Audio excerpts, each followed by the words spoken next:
Hi, how are you? My name is Nicole Francis and I'm with Manpower. I want to talk to you today about interviewing.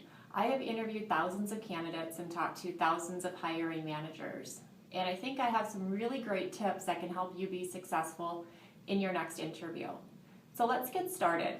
So I think the first thing to do is you really need to prepare. This is really your chance to make a great impression with the company. And my first question to all of my candidates are, what are you going to wear?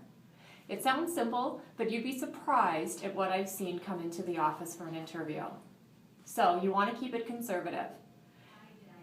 Something in a neutral color, maybe black, brown, gray, blue. Stay away from the flashy colors. And if you're wearing a skirt, make sure it's appropriate in length. And if it's a blouse, make sure it's not too revealing or low cut. You really want them to be focused on you and not distracted by what you're wearing to the interview.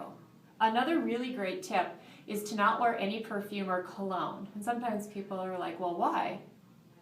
It can be distracting. I have been in interviews where we close the door and then all I can do is smell their perfume or cologne. So I'm really focused on how I'm going to get out of the interview and end it quickly rather than listening to what you're talking about. The same goes with cigarettes. Never smoke before an interview.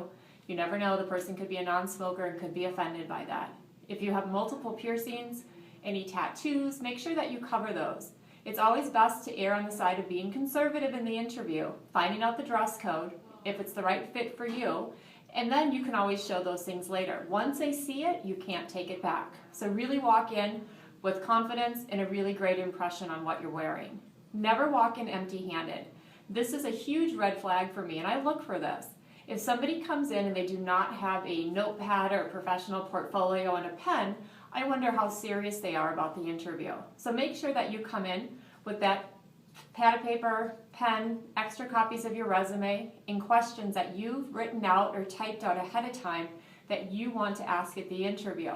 And when the interviewer asks you at the end of the interview, do you have any questions? You're going to say, well, yes, I do, because you never want to end an interview without a question.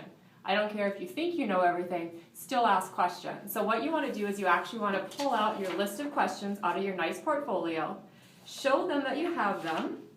Don't hand them to them, I've had that happen before, but put them on the table and go through those questions one by one.